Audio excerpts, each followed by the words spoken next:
Hey, what's going on, guys? It's Brian with Simpleman's Comics. So, I'm doing a little impromptu live stream tonight. Got a good buddy here, Mel V from Unpressable Defects Podcast. We were chatting. He said, hey, I want to get online. I want to talk about some comics. So I said, hey, we can do this. So we put through this together. There's no real outline. We're just going to talk about comic books. We're going to talk about video games. We're going to tell some funny stories, whatever comes to mind. But we're just having a conversation. So welcome everyone that's joined the live stream. And by all means, be active in the chat because this is a community. I want everyone involved. So without further ado, let me introduce my good friend, Mel V from Unpressable Defects. Hey, what's up, people? How you doing? Thank you for tuning in. I promise to be on my best behavior tonight. So, let's talk some comics. Let's get it popping. Right. So, how about first thing I do? Well, I say I do. This is like the second live stream I had, but I try to get in a habit when I have someone come on. Give a little background. How did you get into comics? What's your comic book story? Anything you want to share with us? By all means, go ahead and let us know. I love comics back when I was a kid, mainly from my older brother. He collected a lot of the '90s books, but even before that, I was still I followed what he was doing and collecting books. I remember used to go to this comic shop called Mike's Comic Hut out here in Queens. That was like one of the best shop to go to and I loved it. I think what started me with comics was when I seen Conan the Barbarian, and there was a comic shop right next door to the movie theater, which was Mike's Comic Hut. And I just went in there and I just fell in love with art and reading the stories and traded comics with my best friend Lonzo. Then my brother, he was always like into it. He never would let me touch his stuff. So that went further and everything. And I always remember I had stopped for a little while then, but he always continued collecting the '90s stuff, like those image books, like the Wet Works and those connecting cover variants with Team 7 and Gen 13. I remember Gen 13 was like one of the hottest books to come out, and it was around the time where the Spider-Man Clone Saga. That was like when speculation was. That was my first introduction into speculation, because they were trying to figure out who the clone was and what was the further appearance of the clone, and Gwen Stacy was a clone or some other madness. So it just kind of followed from there, and I kind of fell off after that little when the bubble burst. I fell off, and I just recently got back into it about maybe 4 years ago. I was looking. I was like, so you could these books are selling on eBay. I'm like, what comics? Are you crazy? I mean, the first book I sold was it's an Archie book. The first appearance of her name, Harper, the girl in the wheelchair. I was like, oh, this you make money off this guy? This is crazy. So I did that. Made it like $7 a book or whatever. I was like, oh, this is cool. But in retrospect, I did get it in for the money at first, but now it's way bigger. Like, I'm more of a collector than I am a flipper. So I have growth. I've elevated. So I started sending books into CGC just recently, and I remember trying to learn about the speculation side of things. And I came across Comics Heating Up and Tony Hammock's site, and I love the site. He's still a very, very good friend of mine. If it wasn't for him, I would not be here. I would not be doing this interview. So I'll give all the credit to Tony Hammock and let me write articles for Comics Heating Up. Yeah. Right. So Tony Hammock was one of the first sites or Comics Heating Up. That's one of the first sites I got back into when I first got into comics. Because searching online, I was like, hey, I don't know where comics have gone since like 92 when I was collecting again. So back in like 2011, 2012, when I got back into it, I was just, of course, Googling comic books, comic book investing, blah, blah, blah. And Comics Heating Up was one of the first sites that I came to. So, yes, Tony, great guy. I don't know him personally like you do, but I followed his website a lot. And then his website's actually what led me over to the CBSI Google Plus community. He said, check this out. And at the time, of course, I didn't even know what Google Plus was because this was like 2013, 2013 around there. So checked it out. At the time, I think CBSI was like 80, maybe 100 members. So I got in there, and that's how basically I became into CBSI. But I still read Tony's website. It's a lot of great information.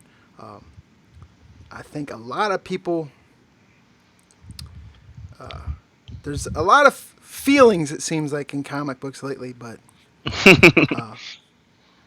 I love the hobby. I love to read books. I love to talk to people about comics. I'll be the first one to tell everyone I'm not the smartest with comic books, but I know what I like, and I like to share what I like to talk about. So that's kind of why we're here tonight.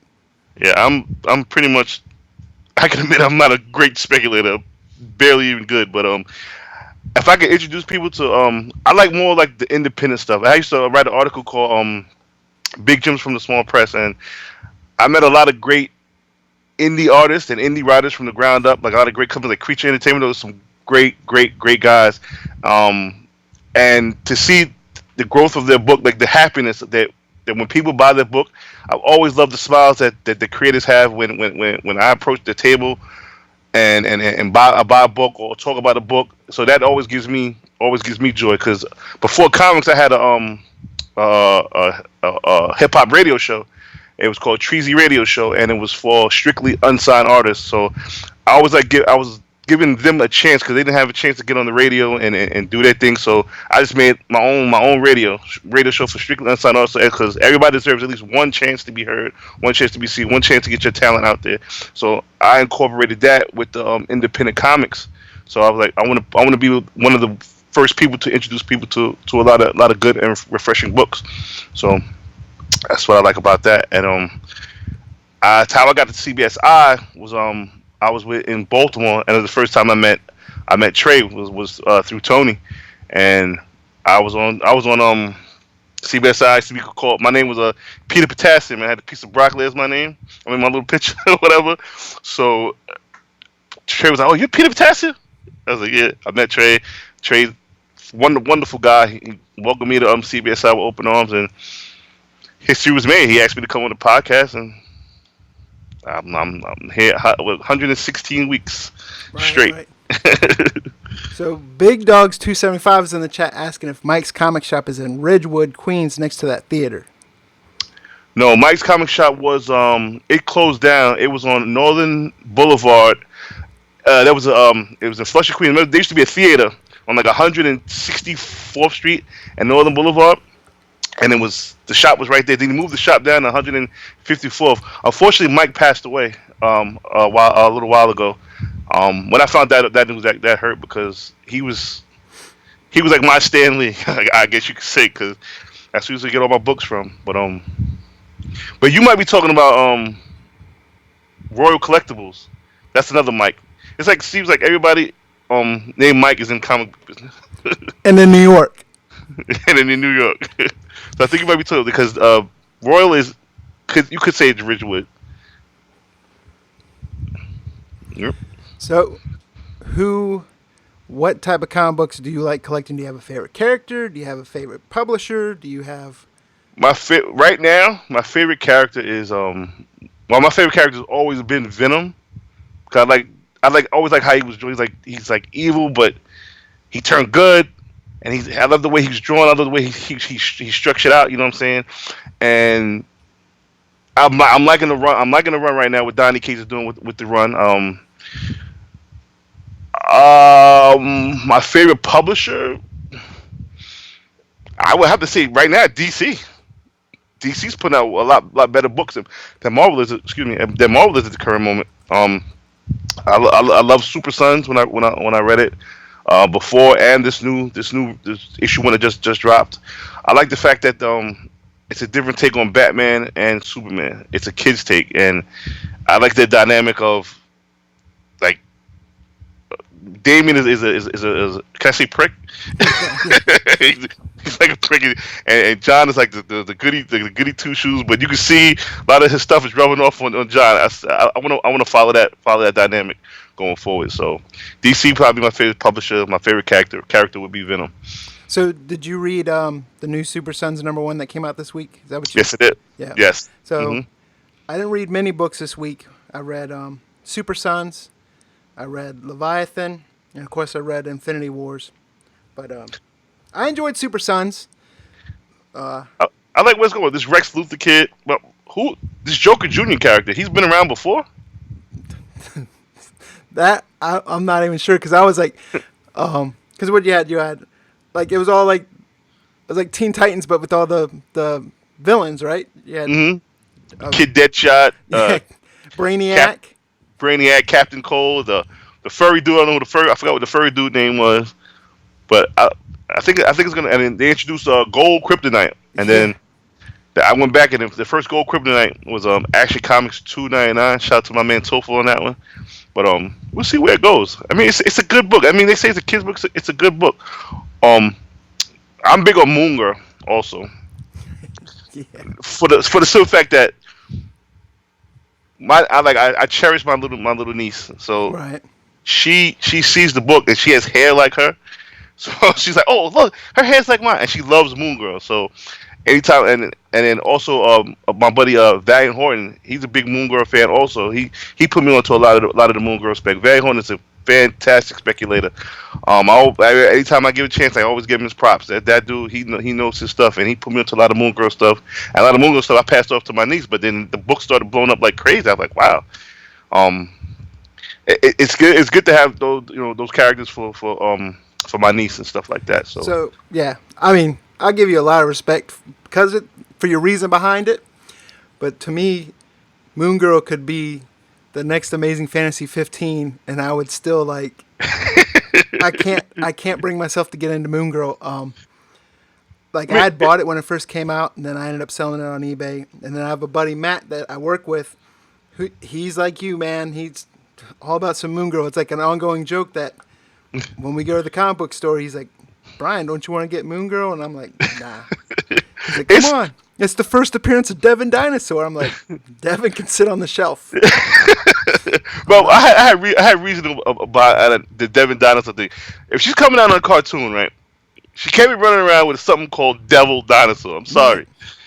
So they changed it to Devin. So I think Devin is definitely going to make it into the cartoon, or they might just change the dinosaur's name to Devin in the cartoon. But I just don't think he can run around with a thing called Devil.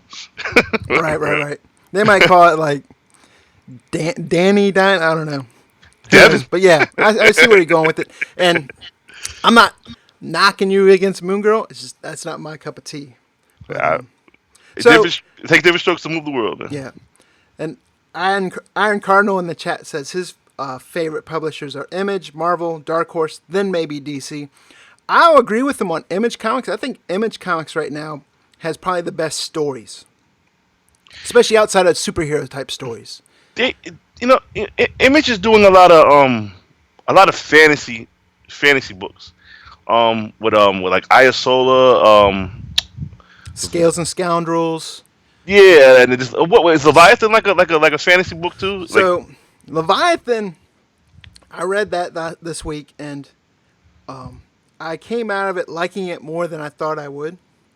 It's kind of almost like a Bill and Ted's meets what's that? Was it J.J. Abrams, the movie, the freaking camera motion blur movie, Godzilla, the type. Was it J.J. Abrams? But you know what I'm talking about. Yeah. Don't do this to me. Cloverfield. Yeah.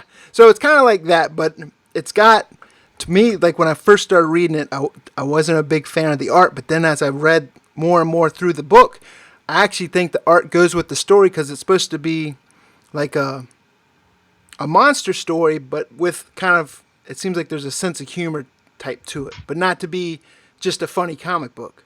So, if you're not familiar with what it is, guys having a party, and he didn't buy enough beer for the party, so he goes out to get more beer. And then the backstory is that he takes his buddy with him, and his buddy says, hey, he was supposed to propose to his girlfriend, but he said not with the party. But while they're out going to get on this beer run, some dude at the party pulls out like a Ouija board type thing, something to kill the time, and they basically summon this Leviathan, like Godzilla looking monster, and then it just starts tearing apart the town. And there's some humor to it, but it's good. It's good.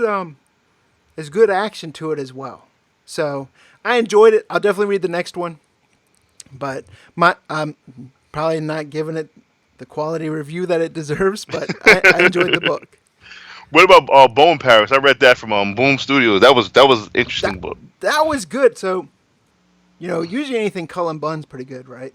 Right. But, how about you tell me what you thought of it? Weird. Yeah. It was, to me. It was at first it was hard to follow. I had to go back and like when you read, you got to go back to this is who this is. The art in the book was okay. The thing is, if I don't like the art, I can't read the book. But the art was good enough for me to read through it. I read issue 1. I'm definitely going to read issue 2. So it had like a little Sixth Sense in it, right? It had Sixth Sense, The Wire, right? And I want to see where the story goes. I'm gonna give it the full first arc, and to make a judgment on it. But if out of 10, I'd give it a 6. Yeah, I enjoyed it, especially. I think the payoff comes at the end in twofold because of the Sixth Sense thing, and then also when they're like, so I guess from what I understand, the drug is made from the bones of dead people, Mm-hmm. and it seems like whoever the person is that died, they kind of get visions or live vicariously that person's life. Mm-hmm. Like they start off, the dude's like working a rock concert or something, right? Mm-hmm. So then towards the end, that dude's like sitting on the couch with like these hot chicks, right? And then they just start eating his face. Yep. So I was like, oh, this is getting kind of good. But yeah, I'm interested to see how it goes, especially with the I won't say mob, but was it the Russians or someone trying to buy their business out? Yeah, trying to get the business out. So like I said, it reminds me of The Wire. Trying to run down on the Connect. We'll see where it goes. Yeah. Another. I started reading big because of Donny Cates. I was reading Thor: God of Thunder. That's a fantastic series. Yeah. Jason Aaron, right? Jason Aaron. He's been writing Thor for like at least since like 2012-ish. God of Thunder, maybe. I started reading at God of Thunder, so he might have been writing before that. But that's kind of when I was getting back into comics, and that stuff is heavy duty, man. Great run. I wasn't I'm a big fan of the whole Thor Foster, Jane Thor, whatever you want to call it. But I mean, it was interesting enough. I stuck with it. But Did he write The Unworthy also? Say that again. The Unworthy Thor. It was like a series. Yeah, he wrote that. Yeah. I have to look. I don't want to say yes and then. Who wrote that? That was really good. I wasn't really I never really was a Thor fan. I feel like if Unpressable Defects, I hate magic. Any kind of magic. Doctor, I can't. Magic is cheesy. I don't like magic. You know what I mean? Yeah. But Thor had a little bit of element of magic to it, but it was that Unworthy Thor was really good. But I don't think I would ever read a Doctor Strange book. But funny enough, Doctor Strange was my favorite character in the Infinity War movie. Yeah. I want to get back to Infinity War because we're definitely gonna talk about that.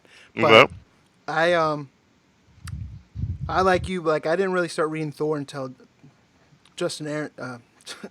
Until the Jason Aaron run. I always mix him and Justin Jordan up. I don't know why, but then I went back and started reading some like the Walt Simonson and stuff like that, which I enjoyed.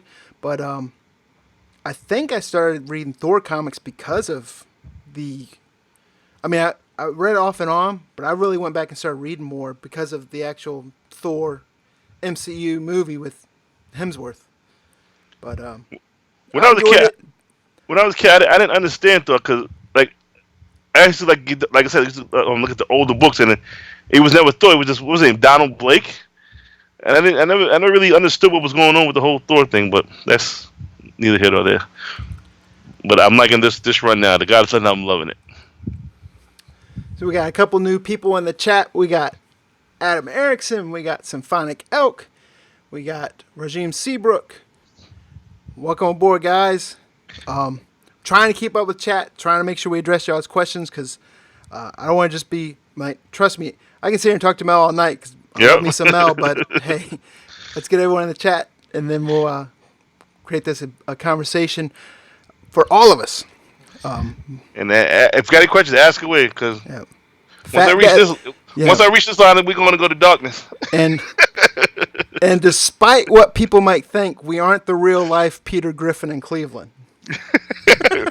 We're the comic version of him. Yeah. And I got better hair. Yeah. Should I tell the eyebrow story now, or should I wait for later? Yeah, let's give the I said wax, but evidently didn't wax your eyebrows. I misunderstood, but Mel's got to tell the story about his eyebrows, because he was telling me in Hangouts and I was laughing. So, my wife, when you get married, right, you got to do certain things you might not want to do. So yesterday's journey was I had to go get her nails done and get her eyebrows done. Whatever. She's like, "Oh, you should get your eyebrows done." No, I don't want to get my eyebrows done. That's just not for me. Oh, please, please, please. Fine. So I thought it was gonna take like some clippers or something, just edge them up. So she laid the woman lays me back in the chair, and she brings out this piece of thread. I'm like, "What are you doing?" She's like, no, it's all right, it's all right. And then my wife tells me, "Oh, by the way, this is gonna hurt." Whatever. She begins to saw, going like this with this piece of thread, and it hurt so much. You remember that commercial with that Indian guy, and everybody was throwing trash on the land, and he had one tear came down his eye. I literally did that. I literally had one tear. I'm sitting there trying to keep my man face on like this, and I just teared up, and I felt it roll. She said, "Oh, you all right?" "I'm fine, lady." So, "Oh, you have sensitive skin." My eyebrow was bleeding right here. This a bump right here, the scar right here. But it's an experience that I might do again, because I like the way it came out. It came out pretty good, but ain't nothing wrong with a little manscaping, man. So be a man sometimes. I don't got no nail. I would never get my nails done. I bought my nails, so but ain't nothing wrong with manscaping. It looks good. Man. It looks good. Appreciate it. Shout out to my wife. Yeah, like Kelly Clarkson. Yo, I'm telling you, it feels like, what it feel like? It feels like it's like pulling away at the most sensitive part of your face, and she's going like this with a little piece of thread. I'm like, yo, it hurt. I ain't gonna lie to y'all, it hurt, and I cried. And I'm a man, I can admit that. A little one tear came down, like, yeah, it hurt. Are you gonna do it again? Maybe I would have to get it like going to a wedding or something, or for Baltimore. Yeah, I'm getting my eyebrows done for Baltimore. I'm gonna do it for Baltimore. Yeah, they'll probably let you cut in front of the CGC line if those eyebrows are looking nice and. I'm trying to tell you. They're like, "Not you. You got unibrow. This guy looks good." But it was an experience. As I get older, there's a lot of things I didn't try when I was a kid. So I'm like a reverse kid. So all the stuff I wanted to do when I was a teenager, I should have did. I'm doing it now. Now that I'm in my 40s, like going on roller coasters. I hate roller coasters. But I went on a roller coaster maybe about, I think it was like last year. I'd rather get my eyebrows done. I do not like roller coasters. But for the simple fact that I did it, something that crossed off that movie bucket list is some real stuff, man. So you'd rather get your eyebrows done than ride a roller coaster? Yes, I cannot stand roller coaster. All that. Have you ridden Cyclone in Coney Island? No, nope. I forgot the one I rode. It was a Great Adventure, and my wife wanted to get on the one with the feet dangling out, and I'm like, nope, no sir, I don't want. Nope. But what if it gets stuck? And I'm seeing all these things with roller coasters getting stuck. Nah, man, you ain't supposed to be up there anyway. No, I don't want to do that. But shout out to my wife. I do a lot of stuff for her. She made me a better person. So you're bringing someone with you to Baltimore too, right? Or can you say? Oh, she's coming. Yeah. She's coming, and she's she's a problem. she's I'm looking forward to meeting her, especially after the conversations we overheard when we were playing Monster Hunter. My wife is a trip. My wife is she don't play no games, man. So she'll bug out with everybody, and what you heard when we was playing Monster Hunter is that's exactly what I got to deal with every day. I love that woman. So, Rajim in the chat, he's asking, where did you grow up? Because he said he's from New York City. Oh, East Elmhurst, Queens, baby, right around Corona. And Joe just joined. So if you need a fill-in, I love Dr. Joe. Last week around this time, he showed me his collection via the hangout, had a hangout chat. His collection is crazy. Yeah, he had like a instant.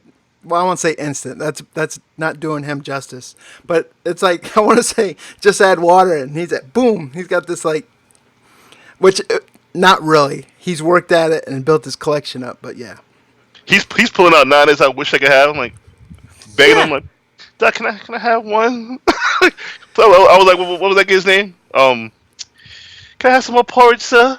Yeah, I have a 9/8. Yeah, more? I have a 9/8, please. Just one, please, 1/9/8. Yeah, but he has an amazing collection, man. My collection is crap. As you can see behind me, yeah. If I can show you the names of these boxes, I got a box of failed spec down here. Yeah, all my boxes are empty. I just put them up there to look like I collect comics. They might as well be empty. These I spent a lot of money on things I shouldn't have been spending them on. And thanks to Iron Cardinal, giving props on my shipping comics video. I'm glad people are enjoying it. I created that shipping video because within the past 2 weeks, a lot of people in Hangouts have been posting pictures of comics they've received in the mail. And I'm not kidding. One received one in a pizza box. What? Yeah, it was a comic shipped in a pizza box with it just taped down. And yeah, it was pretty bad. And then some are no kidding, like the UPS destroyed it, or USPS mailman destroyed it. Like Scott Reagan had one. I forget. It was a slab, and the box just looked like, I don't even know. Like it went through a freaking mulcher or stump grinder. But it was crazy. I see the post on Facebook a while back, and I guess the mailman he didn't like going into the guy's yard, and because he had this big dog, so he would throw the mail across the fence. And when he got this one particular package, it was a New Mutants '87, and the dog went to town on that book, man. Like, what do you do with that? Like, how do you get your money back for that? You just don't. You gotta eat that. It's terrible. But yeah. So I keep mentioning Rajim. Have to bring him up. He's one of like the first supporters of my channel, first Patreon supporter. I mean, he lives all the way in Montana. But what else is on Montana is if you read Vault Comics at all, like one of the Vault offices is out there. So he's always hooking me up with good Vault hookups. Alien Bounty Hunter. He got me issue number 1 signed by Adrian Wassel, who's the writer. He's hooking me up with another issue. So much love to Rajim. Definitely appreciate the support. And if you guys aren't reading Alien Bounty Hunter, definitely read it. It's a great book. It's going to be a movie at some point because it's got Mark Wahlberg tied behind it. So really? Yeah. Mark Wahlberg's the one that wanted to create that book. Alien Bounty Hunter, all right. He's attached from it's a good book too. So did you read Failsafe? I did not. Failsafe I haven't read. I've read Alien Bounty Hunter. I've read Submerged. I've read Deep Roots. My homegirl wrote that book, Vita. Yeah. Mm-hmm. And so I haven't read. It's not like Vault puts a lot of books out, but I haven't been able to. Some of them I start reading and then they're not for me, which I don't expect every book to like every book, but definitely enjoyed Alien Bounty Hunter and definitely enjoyed Deep Roots. And Submerged was good. I've only read the first. I think only first issue came out so far, but good stories. Wasted Space is another decent one. But Wasted. Oh yeah, yo. Talk about a book that is sell it just for the covers alone. There was that one A and one B that I picked up just for the cover. I didn't read it, but the cover just looked amazing. yeah. And I pick up a lot of books like that too. Like if I didn't do a research on the book for the previous week and I see a cover that I like, I pick like there was one called The Mall that came out from Scout. It's a great book, and my boy James Hyde wrote it. The guy who wrote Solar Flare. I was like, okay. I was like, damn, I didn't even know nothing about this book. But check out The Mall. It's a good read. No spec value to it, but check it. It's a good read. Like shout out to my man John Z. He hates when I say that. That's because it's not a double cover cowboy. No. We always give John Z crap about that, but one thing I wanted to talk about. I haven't been buying as much comics lately. I still buy some moderns, but I haven't been buying stuff off eBay. I've been putting money aside because I want to buy some better camera equipment, better camera, and I reached out to Third Eye Comics, which is my LCS. They have a big one in Annapolis, but I live about an hour and a half from there, so they got a smaller one here in town. So I reached out to the owner and said, hey, big fan of Third Eye. I'd like to promote you guys. What can I do? I have a YouTube channel. And only thing he said is, right now they just opened a third store in Richmond, Virginia. So if you live in Richmond, check them out. I haven't had a chance to go down there yet. But I did ask him, hey, do you mind if I film for my YouTube channel in your store? And he didn't have a problem with it. And he said, check with Sean, who basically runs the St. Mary's, Southern Maryland location. Checked with him. He was cool with it. So I'm going to try to start up a new thing where my Wednesday Warrior, when I go in there, I'm going to GoPro it up. And basically, you're going to see like Dumbledore. Boom, boom, boom, boom. What's that Dumbledore? What's that big guy from Harry Potter? I forget his name. I don't know. I've never seen that one Harry Potter. Yeah. But so the view's probably going to be all boom, boom, boom, boom. But I want to go in there and just kind of capture my comic voyage. Haggard, that's it. Thanks. Symphonic hooked us up. You know why I didn't watch Harry Potter? Because it's magic. Yeah. But so yeah, I want to kind of do add a little bit more like comic vlog style to my channel. I don't have a lot of shops around here, so it's not going to be a lot because I don't want to be redundant and just be like every Wednesday, be like, "What's up, guys? I'm going to the comic store." But I definitely want to add some more to it. And then of course, Baltimore Comic-Con this year, I'm hoping to get going 3 days instead of one. I'm hoping to get some good footage there, especially since last year, kind of learned from mistakes. The GoPro helped, but there's a lot of stuff that ended up on the cutting room floor because it was crap footage.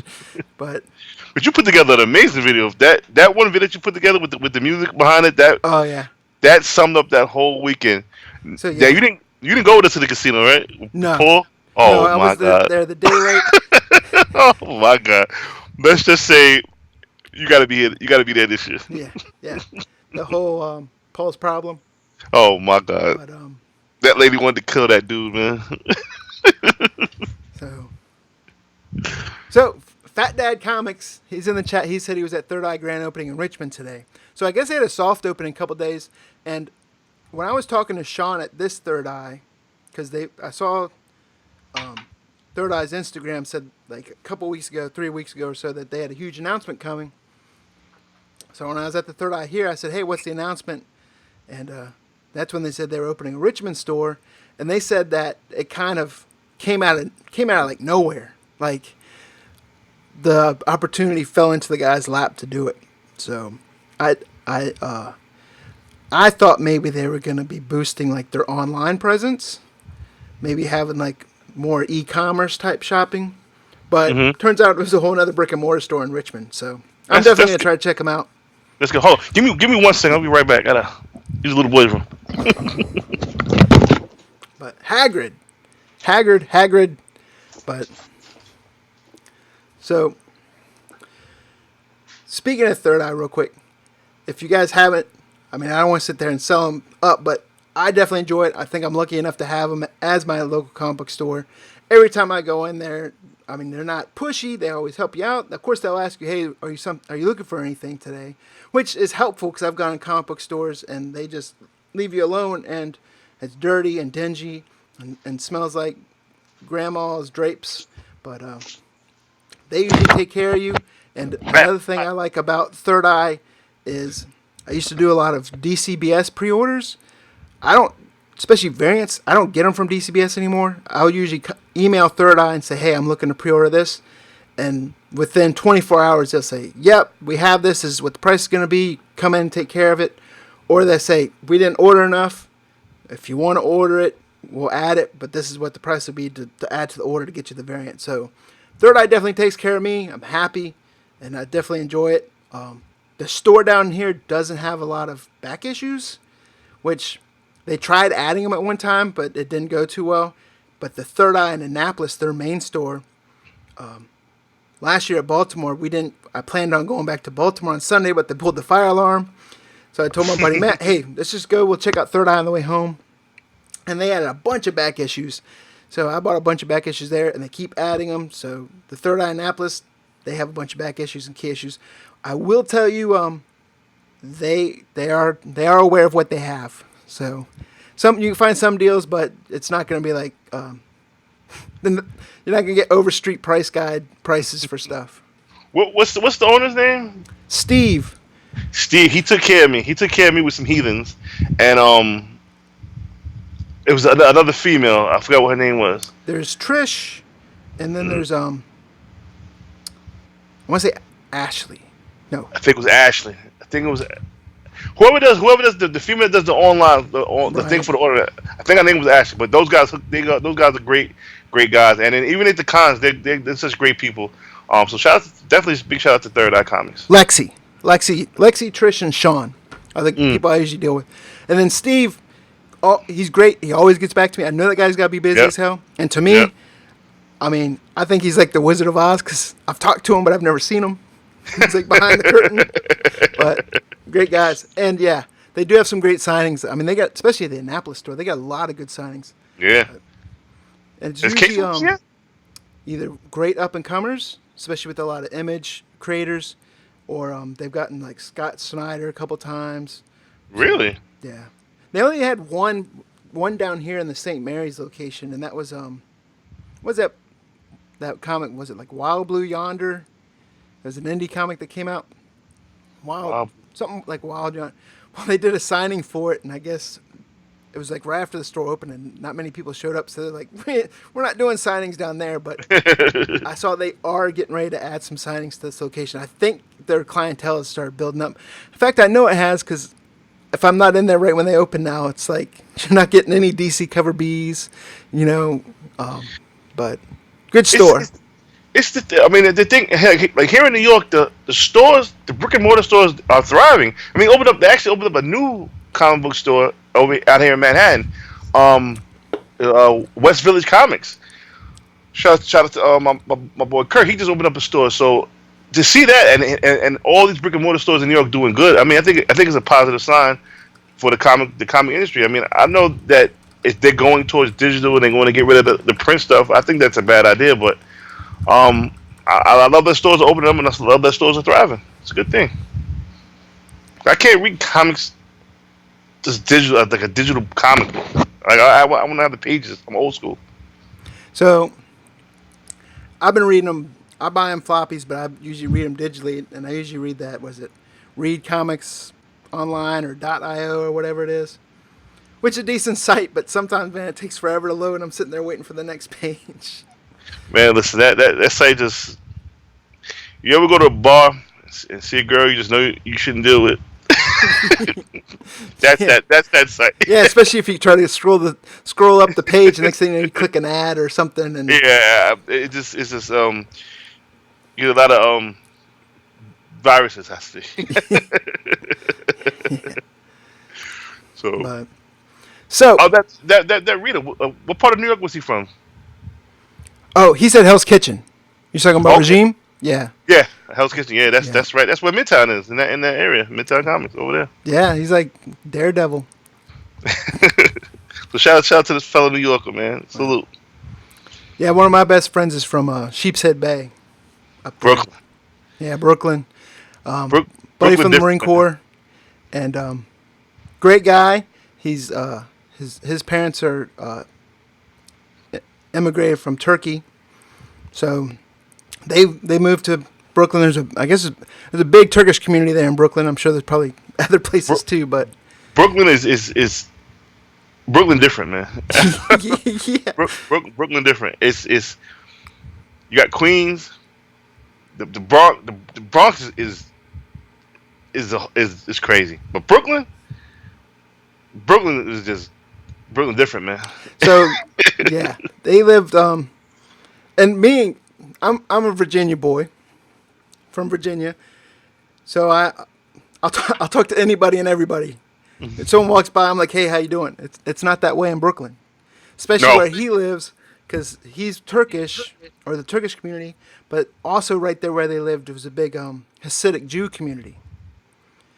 And if you're not Jewish, they don't talk to you. oh no, yeah. Yeah. And then Yeah. I was talking to my buddy's brother. We're outside the apartment, and he was telling me like that immediate area right there is definitely primarily Jewish, and that if you were to like walk out in the street and get hit by a car, the local ambulance won't come get you because they only Yeah. have to wait. And I was like, damn. I tell you, Brooklyn different. Like, my godbrother lives in Brownsville. I haven't seen him in about 15 years. I don't go though. Brownsville, you don't play around out there. Is just different, man. It's very very dangerous out there. I don't go out there. I don't do Brooklyn at all. Yeah. So we went to what was that? It's a long time closed now. This is like, shoot, 99, 2000. Was it Limelight? In the city, Yeah. The club? the church, Yeah, the big church. It's a big church, yeah. Yeah. Oh, That was get an high. experience. Well, yeah, you get high in there, boy. You can get high. Trust me. Yep. And it was funny because I was trying to hustle. Well, I won't say hustle, but we were both had exchange privileges from Marine Corps. So before we went up to New York, I went to the exchange and bought like 7 cartons of cigarettes. Right? Oh yeah. Because everyone's telling me up in New York how expensive cigarettes were. So I bought like 7 cartons, and I'm walking in just asking people, do you want to buy some cigarettes? And there's 2 reasons they don't buy them. One, there's no tax stamp or whatever it is on there. And 2, they're getting their cigarettes from someone else. Someone else you Wait. don't want to mess with. In the club or No, New York? this is like the little convenience stores of just around Brooklyn and Oh, you how can I say this? You didn't have the right complexion. yeah, yeah, You could have and got them cigarettes, trust me. yeah, and I was impeding on someone else's business. Oh yeah. So I quickly learned my lesson and was like, Yeah. I'm good. I think I'm so glad I quit smoking cigarettes. Cigarettes were when I stopped smoking cigarettes. Cigarettes were approaching $13 a pack. I don't even know what they are now. It's just ridiculous. And I remember when I first started smoking cigarettes for $3, and they kept going up in price. I said, "Well, when cigarettes get to $5, I'm going to stop smoking." That didn't happen. Yeah. And it's a really really addictive substance. I'm glad I quit. It's bad. Don't smoke, guys. Yeah. At one point in the Marine Corps, I would go out to the smoke pit with a cigarette and a big old dip in my mouth smoking. Mm-mm. I couldn't. I Yeah. could. You know what made me stop smoking? The Unpressable Defects. Oh yeah. Because I kept hogging loogies when we were live. And hey, you gotta stop that. Oh, my fault. And I just stopped smoking on the show. Then doctor also told me I should stop smoking, so I stopped. And I haven't had a cigarette in going on 3 years in January. That's good stuff. Smoking, man. I quit smoking a while ago. I still dip though, and that's something I need. I want to quit, but it's some triggers. You get those triggers that it's like cigarettes, right? You always get a trigger that when I tried, for some reason I thought dip was gonna taste like bubblegum, and I put it in my. I was like, this is disgusting. Get this shit away from me. Yeah, we had a buddy in the Marine Corps who wanted to try dipping, which I started dipping because I smoked, and then after Marine Corps you have boot camp, and then no matter what MOS you at least have 30 days of infantry school, and if you're an actual infantry MOS you have longer, but if you're non-infantry you still have 30 days of infantry training. I think it's changed since the Crucible and all that, but when I went through in good old 95, but I started dipping because the last 3 days you have a 3-day war, so you're sitting in a foxhole, and I was there in January, and I was sharing a freaking foxhole with I'm talking like Bubba from freaking yeah, I'm talking like I'm talking like the biggest freaking Hulk redneck type dude you can find. I'm freezing my butt off, and the guy puts I'm talking like half a can right, and I'm just looking at him, and I'm like, hey, what's that do for you? He's like, well, if you ain't never done it before, it'll give you one hell of a buzz. And I was like, man, I'm freezing my butt off out here. I'll take anything. So, of course, he put that whole thing, and I put this little, the next thing I know, it was like nighttime, and freaking the stars started spinning. And, but you'd think after doing that, you wouldn't try it again. But yeah, sure enough, I tried it again, and I ended up becoming dipping. I quit a couple times here and there, but yeah, I need to quit again. I think I'm going to buy that, the fake stuff. Well, not fake stuff, but the non-tobacco dips. Something to, even if I just put it in and spit it out. Get the urge out. Yeah. I remember when I stopped smoking, I rolled up a piece of paper and like a cigarette, and I would like fake inhale it. It worked, but I'm glad I stopped, man. Now, if I could stop drinking, I'd be a great man, but that ain't gonna happen. So sorry. Back to comic book type stuff. Right. But sorry, guys. Yeah. Sorry about our bad habits. So, Infinity War, the movie, came out on digital this past Tuesday, right? Mm-hmm. Did you see it? Did you see it in the movie theater, or did you just see it? No, I seen it in the movies, and I also watched it when it came out on digital. Right. So, I saw it in the movie theater, enjoyed it. I pre-ordered the Steelbook from Best Buy. Of course, the Steelbook doesn't come out till the 14th. Mm-hmm. It always comes out like 2 weeks after digital. So I knew it was coming out this coming week, and I know a lot of people are familiar with like Cody to a bunch of other places. So I thought, hey, with it coming out, I thought this previous Friday, it's gotta be there. Of course it wasn't. So they kept that, either I looked in the wrong places, but they kept it pretty tight. I think Monday night it hit, but I checked Tuesday night, got on. As soon as I put my kids in their rooms to go to bed, my wife was like, you want to watch Orange is the New Black? And I was like, hell no! Hey, what's up? And I pulled out my Infinity Gauntlet and turned it on. And, I gotta watch that video, by the way. Yeah. So I was like, I'll be in the basement. Which didn't really look good, right? I'll be in the basement. But it's funny. Black Panther came out, and I love Black Panther. So it introduced a lot of my friends to the MCU, and not only just my friends, but a lot of seniors from my job, because I work with seniors. They took the seniors to go see Black Panther, and they loved it. They also took the seniors to go see Infinity War, and when those seniors came back mad at me, what do you mean? This was nothing like Black Panther. Black Panther was only there for listen. I said, listen, Marvel. This universe is bigger than Black Panther. Black Panther is great. I'm glad I introduced you guys to what's going on, but it's a lot bigger. It's like 30 other movies you got to watch before you understand what's going on in Infinity War. I don't know why am I so about to go see Infinity War. Black Panther, I understand. Cool. So Infinity War, no. You have to. It's intricate stuff. Even my wife, she said, well, I'll go watch, but I don't understand what's going on. So I explained to her, did we just go see Ant-Man? She's like, I'm totally lost. I don't know who Ant-Man is.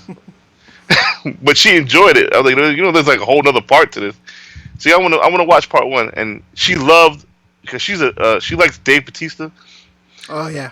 So she's like, oh, that's Batista. So she wants to watch. She like her favorite is the Guardians of the Galaxy and Black Panther. But it's funny how Black Panther just it definitely it brought so many new people to the MCU, and I think that's good. And you got a good theory about that book Iron Man Right. 7. You know it's going for like $90 now. Is it? Yeah. Yeah. Might have to list one. But so yeah, we'll just tell my theory, which is probably way off base because I always go deep down the rabbit hole. But I figured in the MCU they will use Shuri as Riri, and I think that she's gonna meet with Tony Stark, and Tony Stark's pretty much gonna give her the tag. You know, they're gonna form that bond, and basically she's gonna be almost like Riri in the MCU. But I said that when I first saw Black Panther in the movies. But you have a good point also where you never know where she might become Black Panther but they did say, was it Kevin Feige said that they plan on having, was it 20? I think they said like half of them are going to be heroines in the movies coming up. So my theory is that with Black Panther turned to dust, with T'Challa turned to dust, Iron Man, Tony Stark's on the other planet, and Captain Marvel being called, Avengers 4 is going to be a heavily female movie, woman power movie. So there's no T'Challa there, so there has to be somebody to take over the Black Panther mantle. Now, even if it's just for that movie, Shuri will take on the Black Panther mantle, in my opinion. So the first appearance of her in Black Panther costume is Black Panther number 5, I believe. Right. And there's also one, a J. Scott Campbell New York City edition, New York Comic Con edition that I can't afford. Oh yeah, the half. Yeah, it looks amazing, but I could never afford it. But the first time she wears the costume is Black Panther 5. So if you guys believe in that, and also say that Rescue, Pepper, what's her name, Pepper Potts? Yeah. She will take over the mantle for briefly as Rescue. So when Iron Man 3 was coming out, that was some of the news that leaked, right? So what was it, Iron Man 10 or whatever, especially like the second print or whatever that had her on the cover. And there was this whole spec craze over Rescue, and then the movie came out, and it was probably like, oh my gosh, Iron Man 3, definitely not one of my favorite MCU movies. I still kind of enjoyed it, but it wasn't good. It wasn't good. You know, I haven't seen Doctor Strange yet, so a lot of the movies I've seen in the theater. Like I've gone to a couple of the freaking marathons, not like the whole from Iron. You know, it's usually like if Captain America came Winter Soldier came out, they would show Captain America 1, Avengers, and then Winter Soldier. And I saw the first Avengers like 7 times in the theater because every mini marathon I went to, Avengers was always in there. But I totally forgot where I was going with it. But yeah, so I think, what I was going to say is I've seen all those movies, and you always see them in the theater, and you're like, man, these are really good. And then you're excited, and they come out for home video or whatever. And they're still good, but they never hold your attention as much as when you saw it in the theater. Infinity War, I think I liked it more the second time I saw it. Because to me, it's got everything. Action, story, humor. To me, it's almost like this generation's, like when I saw Empire Strikes Back in the theater as a kid. Yeah. It's kind of like that where, I mean, freaking Brolin as Thanos is freaking awesome. Yeah. Ebony Maw was amazing. Yeah. Yes. He was amazing. Just walking around talking crap. I wanted to say the other word, but I didn't. Yeah, he just walking around talking crap to everybody. You had the pleasure of dying on Thanos. Yeah. You got to deal with it. You know, you can do. Yeah, they're throwing stuff at him. He's just like, yeah, just get out of here. That Doctor Strange got his little circles going. Yo, like I said, I don't like magic, but Doctor Strange was my favorite character. I ain't gonna say by far, but he was my favorite character in that movie. He, what's his name? Bender. Oh something? yeah. Whatever his name is, he did a fantastic job as Doctor Strange. I might have to go back and watch the movie, but I can't sit through 2 hours of magic, man. I just can't. Yeah. Sorry. Yeah, Doctor Strange is one of those ones like I was talking about. I really enjoyed it in the theater. And then when you watch it again, it's still good, but the slow parts are slow. But if you haven't seen it, it's definitely worth watching. One day. But One day. it might be different since you've seen where it's led to. You know what I'm saying? Rather than seeing it, not knowing where it's going to go, and now that you're seeing past the movie where it is in the storyline, it might make it. But I do want to know how he became Doctor Strange because, like I said, I know nothing about that guy. So if you don't watch the MCU movie, the animated Doctor Strange Marvel movie is actually really good. Marvel's not the best at animated movies, but there's an animated Doctor Strange movie that's actually really good for how he becomes Doctor Strange and everything like that. It wasn't those motion comic ones. It was like No. Like right. there's some Iron Man ones out there that I like. Yeah, I was like, yikes. But DC's I gotta get back with my DC animations. I heard Death of Superman was amazing. I haven't watched that yet. Yeah, I haven't watched that. I know the Batman Ninja sucked. I hated that. Really? I wasn't a fan of Batman Ninja. Don't let Nick Hart hear you say that. The Batman Harley Quinn was it the Harley? Yeah, I wasn't a big fan of that either. And then I haven't watched the newer Suicide Squad yet, though. The animated. Justice League Dark was really good. Yeah, that and the animated Suicide Squad movie they came out with like a year or two ago was really good. It's like R-rated. I mean, like.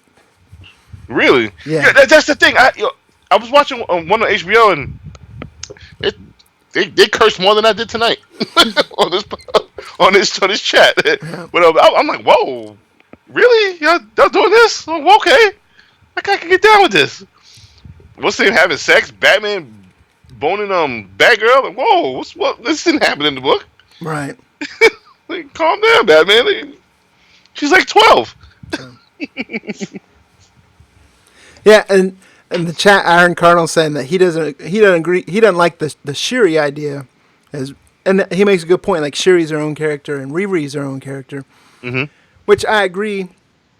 Comic book wise, I just thought from the movie perspective, rather than introducing a new character and Riri and trying to build her up, they'll just take, I won't say shortcut, but you already have the backstory there, and can.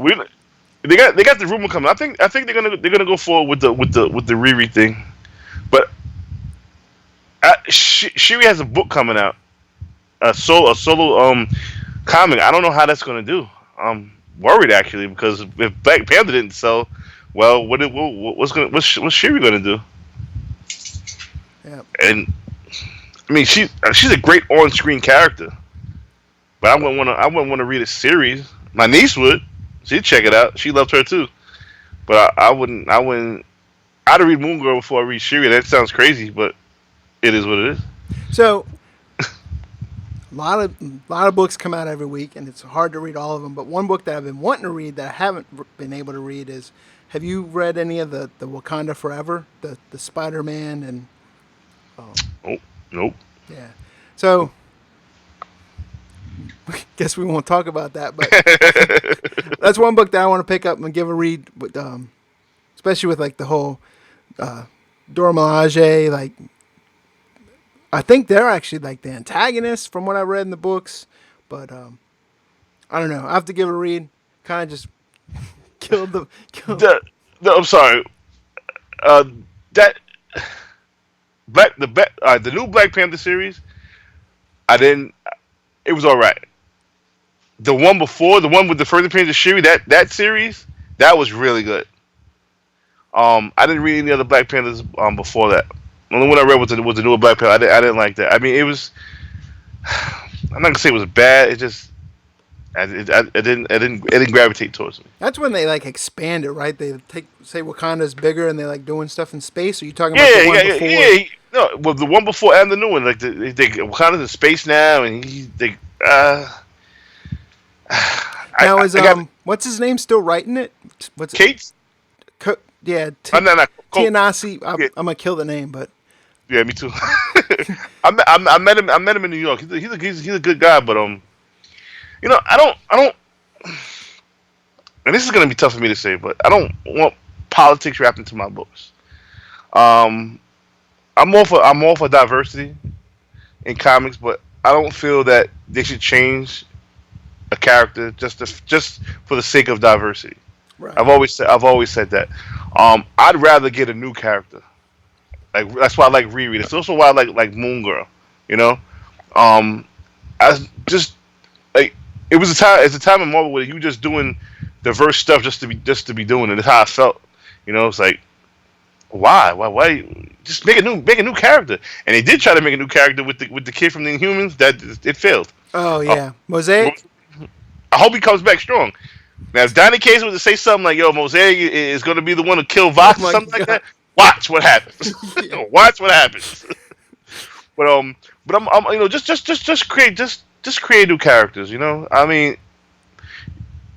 I'm old school. I like who I like. You know, I didn't want to see like Jane Foster could have been somebody else. Jane Foster could have been Requiem.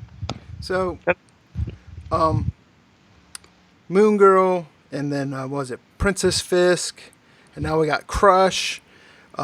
One newer character that I like that I don't hear a lot of people talk about, and it's from the Young Animal imprint, is Mother Panic.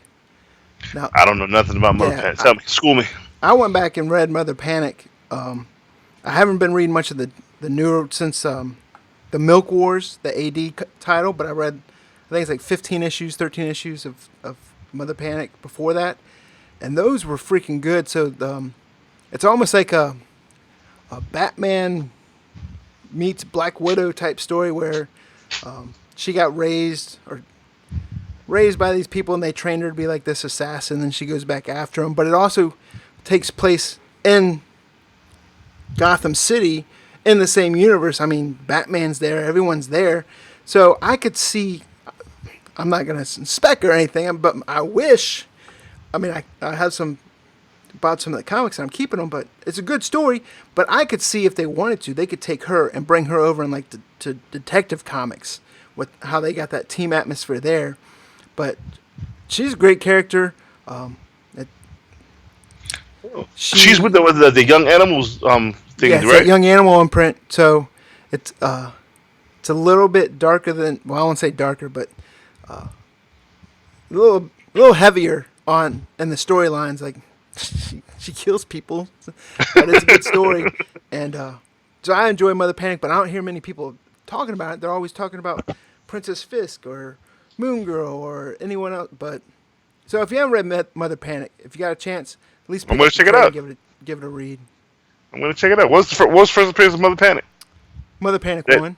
That ash can, or was it that ash can? Yeah, that young if you want to, that when they were giving out the black and white ash can. Yeah. But yeah, I read. I think it's 13 or 14 issues, and then I haven't read any of the AD stuff since the little Milk Wars storyline. What about that Silencer? Silencer, but I've only read like the first. Were they on issue like 6 or? I read like the first 3 issues of that, and it was good, but it's just there's too many freaking books coming out, man. It's hard to keep up.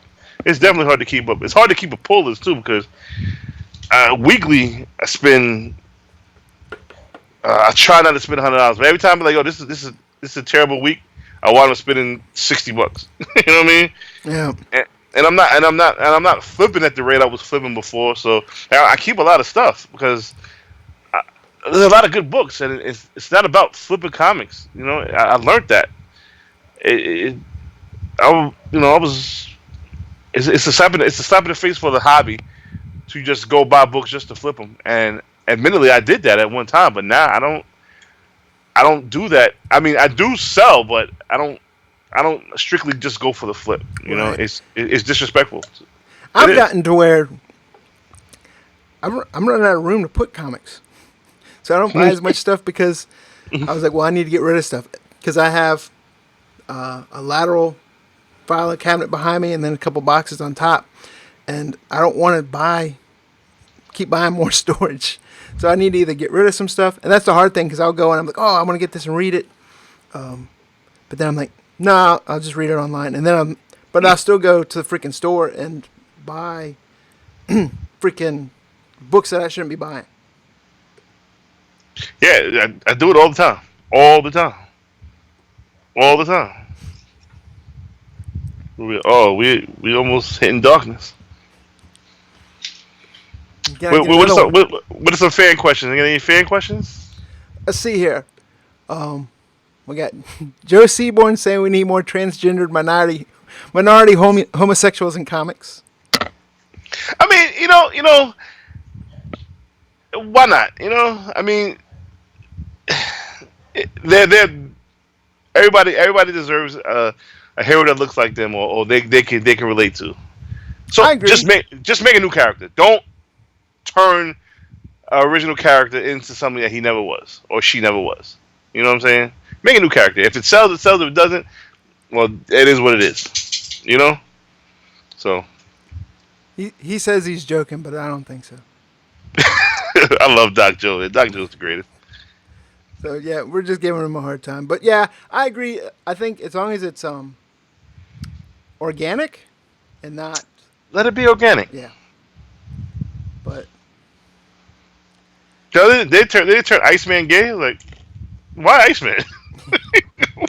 What he just Iceman's chilling. I always thought Iceman should have got with Phoenix. It didn't happen. Yeah, I mean, and what's up with everyone getting married in comics? Don't you know marriage holds you down? Nah, I can't say that. I know, I'm just kidding. It made me a better person. Made me better. Oh yeah. It didn't make Batman a better person. They didn't even get married. What do you feel about that? What are your thoughts on that? On what? Say that again. That Batman 50, the whole debacle. So, I think everyone kind of saw the end game coming, though. I don't see how it played out. Otherwise, I think you made a good point when you said you could see it happening and then it going south and then basically breaking up. But I don't know. I didn't invest heavily in it because I didn't think it was gonna. I didn't see how them being married they can continue the storylines that they have, especially after all the history from previously. So I thought it was good. People ordered cakes. The coolest thing I seen was people actually getting married at comic shop. I thought that was cool as hell. I think Batman and Batwoman are gonna get married in Detective Comics 1000. You mean Nightwing? Yeah. No. Not Batgirl. Batwoman. Oh, Batwoman. Oh. Yeah. I think Nightwing and Batgirl are gonna get married based on that half skull cover. Oh yeah. If you put them two together, it makes a lot of sense. That's a good point. It makes a lot of sense. And the solicitations for the next book, they have a meeting, they talk to each other, whatever. But put them together, and if you see it, you gotta see it. It makes a lot of sense if you put those two together. That'll make that was it the Birds of Prey? The first with kiss? That book is already going up too. Yeah. Yeah. I picked one up about 2 years ago. But 9.8. I think I got off my comic shop for like $80. So when did you start grading books? You started grading right away? Probably about 2014, 2015. CGC, I did the you buy it and you get the 4 coupons. I didn't, and I usually just pick like, I didn't know exactly what I was doing at the time. I was like, these are older. I'm going to send these in because they're coupons, right? Because that's the next tier and it would cost me more. I didn't do anything. I think I sent in the Tales of Suspense. Was it the first Hawkeye? Okay. I sent that in. I bought that raw and it came back a 4.5.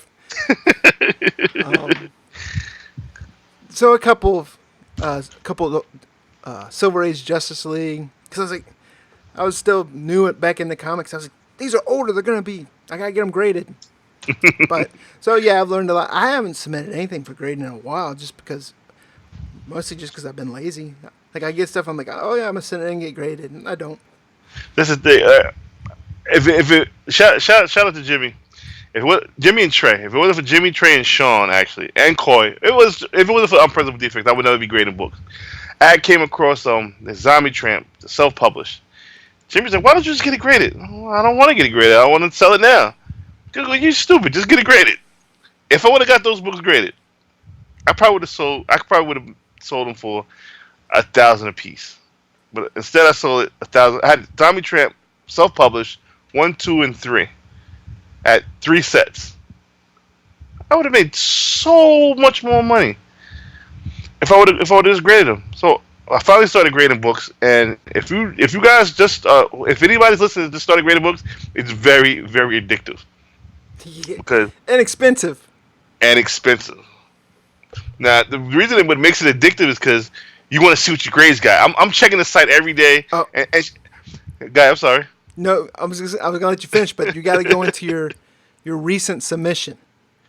Oh, my recent shout out to CGC. Shout out to everybody. Everybody.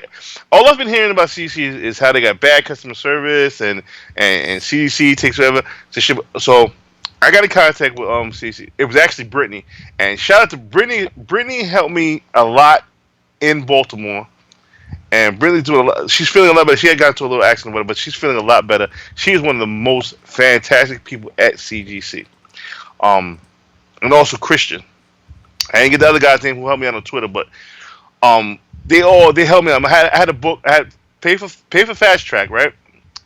And I'm sitting there. He said. I said, well, it was like 5 days when I had put a submission out before Fast Track, and I got it back in 8 days. That's unbelievable. I'm like, oh, I'm gonna send another one. So 10 days pass, 12 days pass, 14 days pass. Now I'm starting counting. I'm gonna start counting business days now. So it came like 22 business days, and my books are still sitting and verified. So I hit up CGC on Twitter. I was like, what's the current turnaround time for FastPass? It was 10 days. I said, no, it's not, because my books have been sitting there dying, spec wise.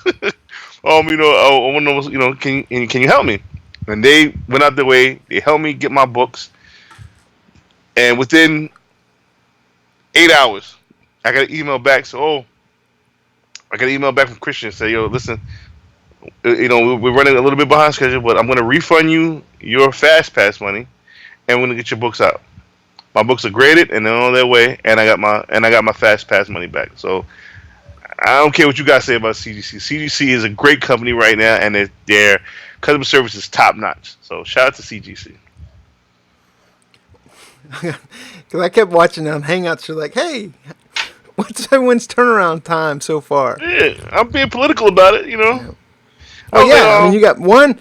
I understand where you're coming from, because one, you just have the natural anxious anxiety of, hey, I want to see my grades. What did they get?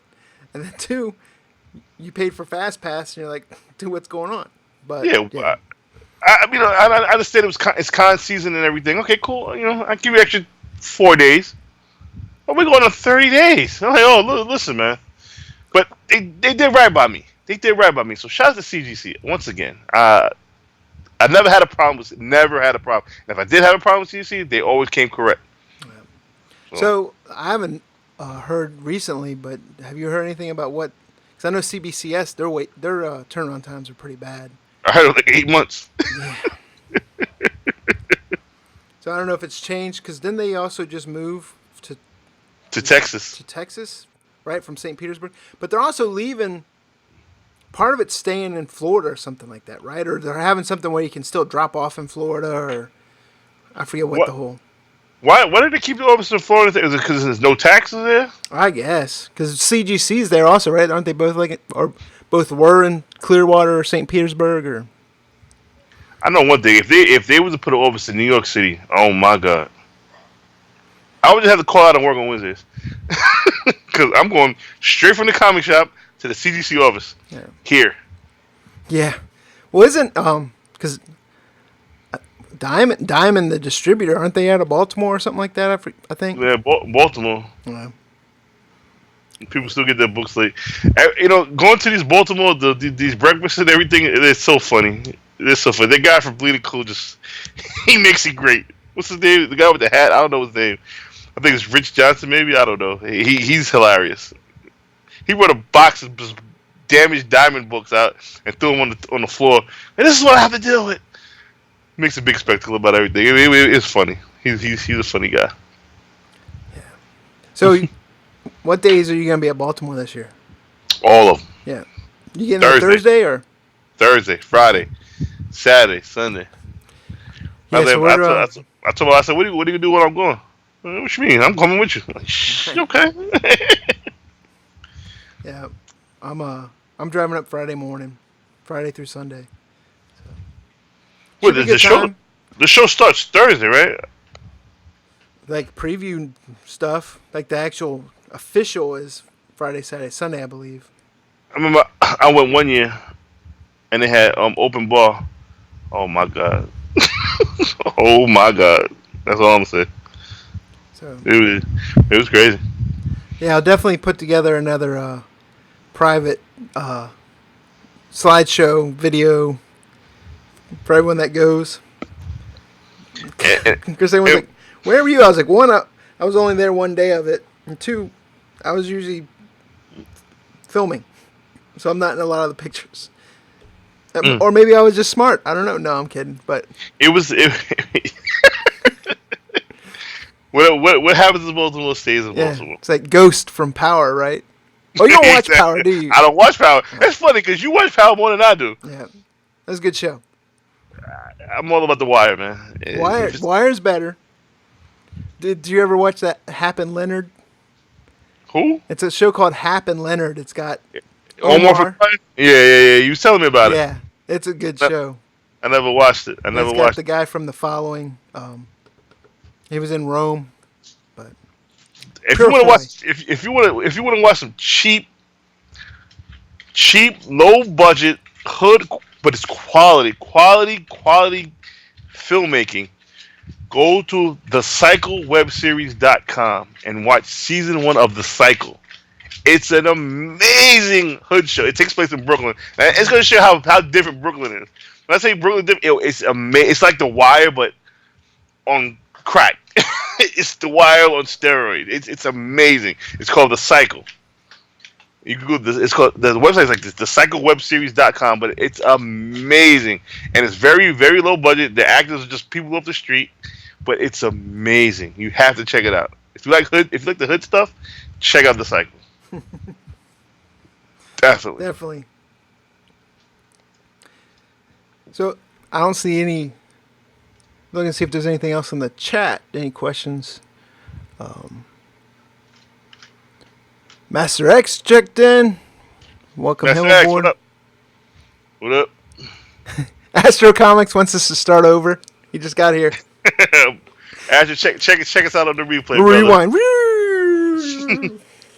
I think I only might have slipped the curse one time. This is amazing for me. Yeah, I don't even. I might have too. It's hard. I mean, it's not hard because I don't ever cuss. But no, I'm kidding. Oh, I curse all the time, and I've been on my best behavior. Yeah. It's like going to church. Especially when you're a box of wine in or whatever. Oh yeah, I pat. No, I'm right at the line, so the curses might start flowing. Yeah, I'm drinking freaking energy drinks. But well, now video games. You want to talk about some video games? Yes. Well, okay. Real quick though, Joe just posted in the chat if there's any books you guys are currently on the hunt for. Queen of Vampires 2. Is that Eddie Murphy coming? No. All right, so it's going to be on the easel of Evolution on sneak peek.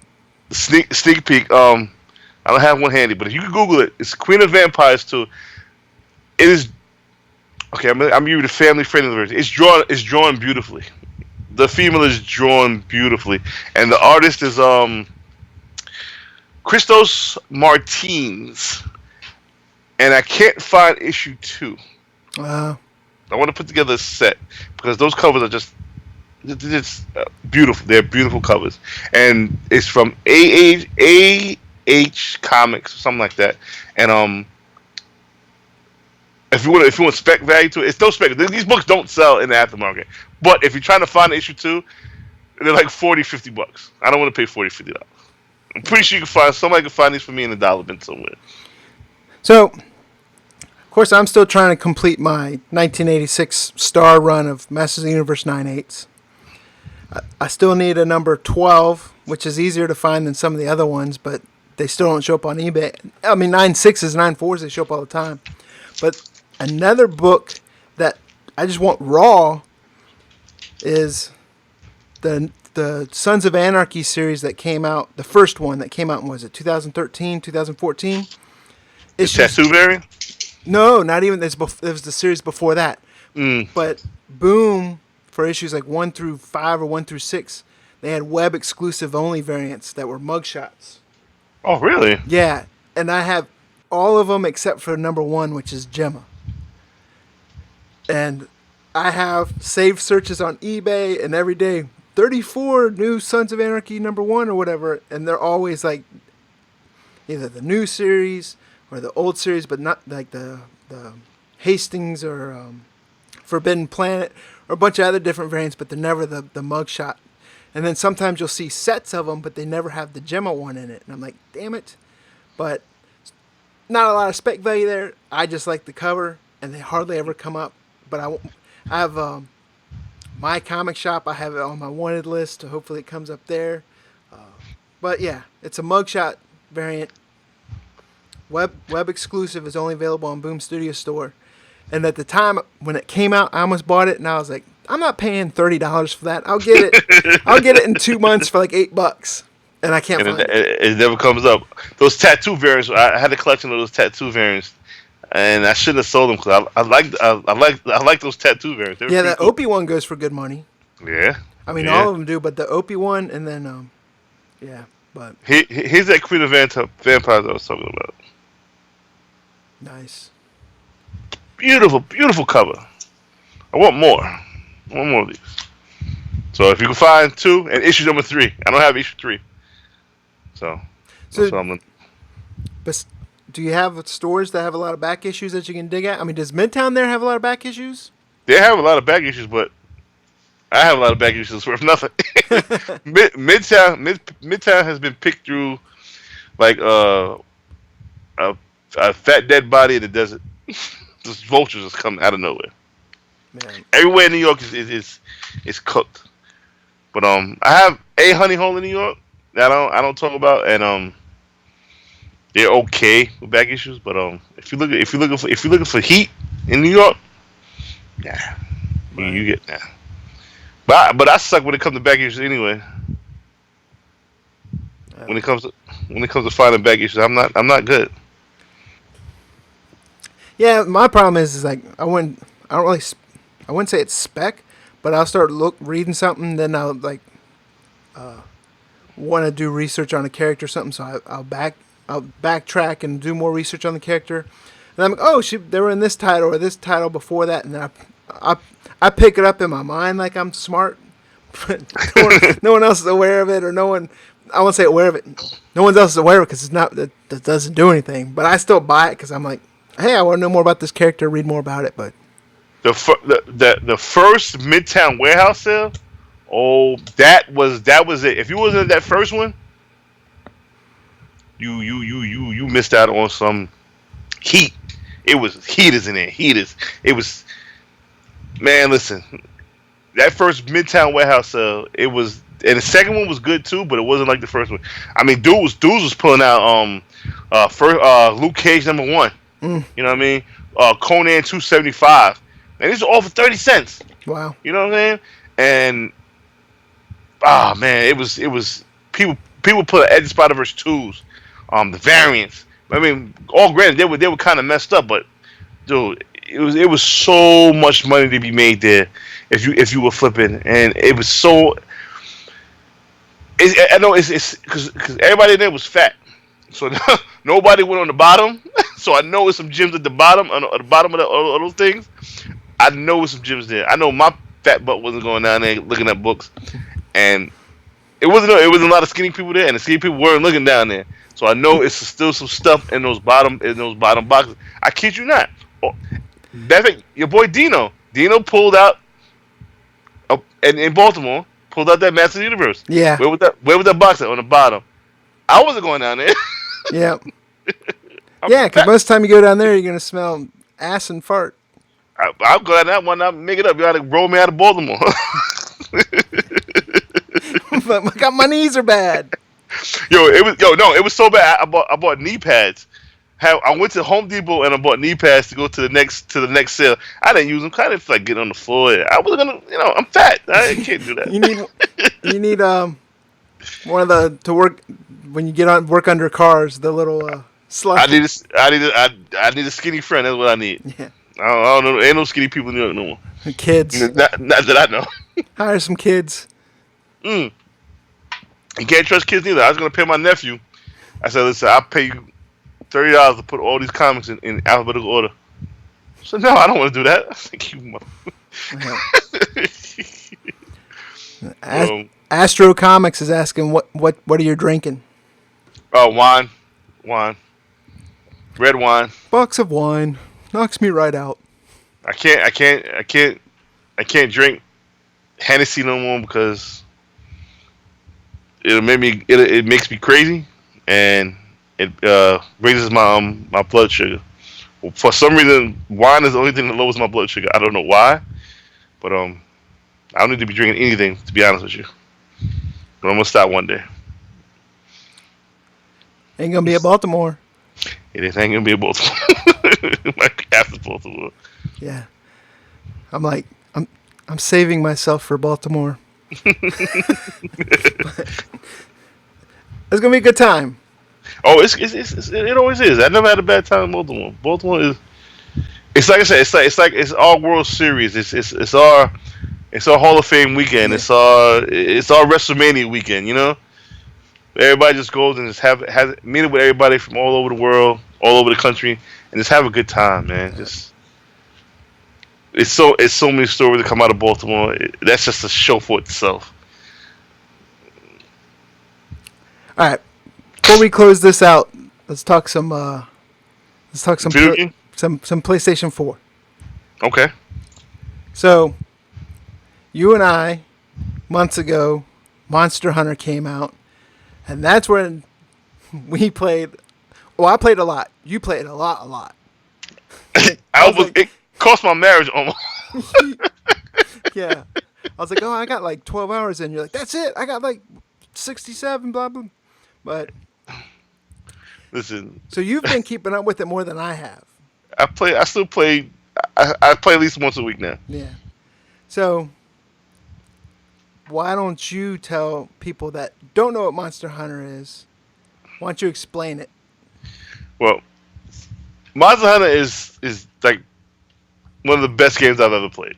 It's how can I say it? It's like World of Warcraft meets I don't know what it meets. It's just you go around hunting monsters and the real draw of it is you want to kill this monster to get the better armor, and you want to get the better armor to go hunt other monsters to get better armor. That's basically what we were doing every weekend.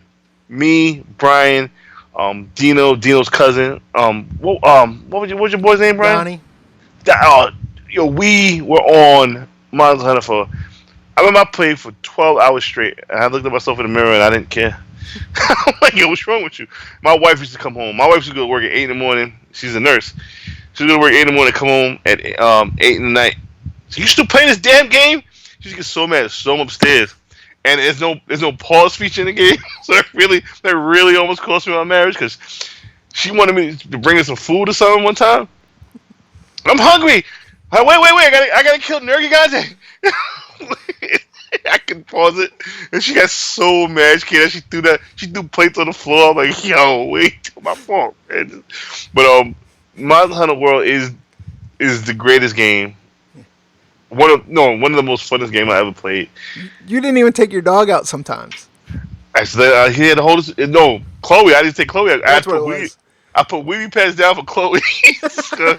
Because she's still a puppy. Like, we try to train her to go outside. Like, I just put wee pads down. She's got to use the wee pad. I'm playing Monster Hunter. Monster Hunter was life. It's a very, very addictive. I love that game. We used to play 2K, NBA 2K. That's the only two games I buy. NBA 2K and Monster Hunter. And we used to have 2K tournaments at the house, and they're like, "Why we're not playing 2K? Because everybody calls me Treasy. Why we not going to Treasy house to play 2K anymore?" If they go, Tree's playing Monster Hunter. It's no getting them off that game. My friends stopped coming over. I remember I was on vacation one week. I played that. I played. As long as I played was like I think I said like 12, 13 hours straight. It was disgusting. It was bad, dude. It was bad. I love that game. It is a fun game.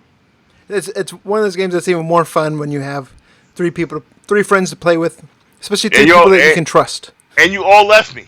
Yeah. Who you were the first. You were the first to leave me. Yeah, because God of War came out. Donnie left after that. The other Donnie, I don't know what happened to him. And Jay, which is Dino's cousin, he just stopped coming on play. I'm like, I'm in this by myself. Yeah. And then like the best thing you can do in Monster Hunter is when you team it with when you see a guy that has Japanese characters for a name, like, oh, okay, yeah, this bitch is gonna be a breeze. Now we got a Japanese guy on our team. Yeah, because you can shoot up flares, right, and then it brings people into the game, or though. People can go and look and see, oh, this person needs help and join your game. Yeah, when she saw the name was in Japanese or whatever, you're like, yes. Oh, you knew he was golden. If they were like golden. Scott or Daniel, you're like, I'm booting this guy. Yeah, you get him out of here. But if you had a Japanese guy, oh yeah, he's gonna be great. But Monster Hunter World was the top notch, but it. You know, it kind of fell off, you know, because I don't have my people to play with, Brian. I know I need to get back in. Like I told you yesterday, you said that new monsters. I was like, man, if I jumped in right now, I'm probably like 50 levels too low to fight. I'm like 200 hunter rank. I'm like I still play it, but it's just not. It is the same. Those like when my wife was doing, my wife would call me like, yo, I'm doing overnight. Yes, I know I play this shit all night. Yeah. Oh man, it's addictive. World of Warcraft, when that came out, I had just got surgery when World of Warcraft came out. I was playing that. I was spending real money on that crap, buying gold. Hey, I never got into it because of that. But, yeah, and I was with you like. My wife's a manager at Target. When she's like, "Oh, I'm closing weekends, man," I used to love it because I'd be playing games. Well, that changes when you have kids, and she's like, "Oh, I'm closing." You're like, "Ah, you gotta leave me here with these kids by myself. You can't play games." Yeah, it's a fantastic game. It's probably too late for anybody new to just hop on without losing sleep because, but it's an amazing game. Red Dead Redemption's coming out soon. Yeah, you know what's crazy? I have never beaten Grand Theft Auto. So I mean, the coolest part about Red Dead Redemption was carving up horses. Yeah. I did beat the first one in that, and that was an awesome game. It was. I never beat that either. It's like my version of Westworld. Yeah, exactly. Westworld was amazing, by the way. Yeah. I got kind of lost at the end, but it's still amazing. Yeah. Second season was kind of like, I don't know, I need to go back and watch the second season. Yeah, because there's a lot of stuff that happened. Like, the first season I binged, so I was able to, like, you can kind of keep track of the storyline when episode after episode. The second season, when there's a week gap, and then they jump in past, present, whatever. Yeah, I need to go back and rewatch it again, but it's not even good on TV now. Like, I don't watch Preacher. That's summertime though. There's usually never. You gotta wait till like end of September, October for all the new shows. I'm waiting for Insecure to come back. Insecure is an HBO show. It's funny. I'm waiting for that to come back. Yeah. But, oh shit. No more questions? Any questions in the chat? Got Comic DJ. Say yo. Yo. All right, I think we probably wrap this up then. We can do it. It was a pleasure. And I only cursed one time, people. Once. Yeah. And it slipped. It wasn't bad considering this was kind of an impromptu, hey, let's just get on, talk comics and BS. But, Mel, this is fun. Absolutely. We got to do this again sometime. Absolutely. Thank you for having. I do want to give a full apology to the flip side for me not coming on last Monday because me and my wife had date night. I thought we were gonna be back on time. I wasn't able to do it, but I'm gonna make it up to you guys because I do enjoy doing the flip side with you guys. So I will be back. I don't know when, but I will be back. I promise you. And then, once again, my apologies to everybody on the flip side for not showing up. They don't care. Hey, yeah, but tell us from the flip side. It's a podcast. If those aren't aware, it's a podcast. It's every other Monday night at 9 p.m. It's a YouTube channel. I'm on it. A bunch of other great guys are on it. We try to have Mel on occasionally when he's not having. I'm surprised he went out on a date. I figured he probably wouldn't play. He was really playing Monster Hunter. No. I took my wife out. You know, we needed that. Yeah, he did say, "Hey, I'm on vacation," but it was a good show. We had Matt DeVoe on. He was talking about his cover. Was it Cover Price? Cover Price is an amazing app. An amazing app. Comic it's not Cloud an app. It's a website. Comic Cloud was an amazing app. Yeah, Also, Comic Collateral is great. There's a lot of good ones out there. I'm not. What's the other one? Key Collector. Key Collector is a cheat sheet. Yeah. If you don't know what you're doing, like when I go to, I don't know what I'm doing, but I have the Key Collector open. I'm like, oh. So I love Key Collector, and that guy's a great guy too. I forgot what his name was, and I shouldn't forget it because I speak to him every day. But he's a great guy. It's an alcohol. But if you guys are not married, right, and you want to know what it's like to be married, play The Sims. Because The Sims, you have to do a lot of stuff to keep everything maintained in life. The Sims is just like being married. Trust me. No. But yeah, so also you're not only on flip side. For those that aren't aware, what podcast are you normally on? The Mighty Unpressable Defects Wednesdays at 10:30 p.m. Eastern time on YouTube. Now, if you guys enjoy me, you new guys that just hear me for the first time, and you want to hear me curse and see what I'm really like. I'm out the cage. I'm in the cage right now. You will see me out the cage. Me, my man Jimmy Linguini, Coy Cakes, Trey K, Sean, legit. Yo, join us every Wednesday. Like those guys are the heavy hitters in the spec world. I'm just there for the ride. I'm just there to be the drunk black guy. But nah, seriously, just join us on Wednesdays. It's a bunch of fun. It's very adult though. I gotta tell you, it's very, very, very adult. So if you like your comics, if you like your spec with a little bit of twists, a little bit of drinking, join us. Definitely good show. Well, what was the in closing, comic community? Let's all come together. Let's all be peaceful. Let's all get over this comic beef crap. You know what I mean? It's a lot of spectacle around.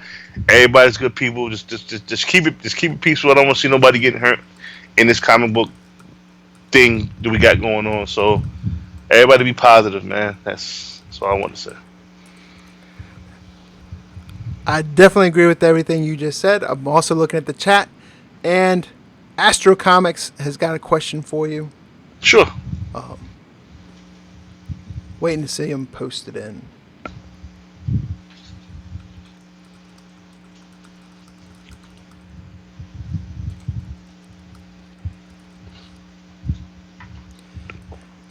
While he's posting that, you know what?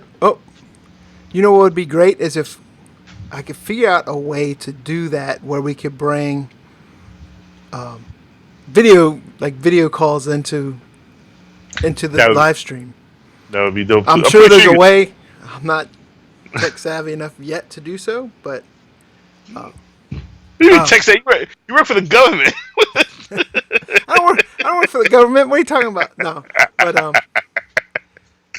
Astro Comics is asking: is the beef between Trey and Jimmy legit? Is there no. Yeah. No.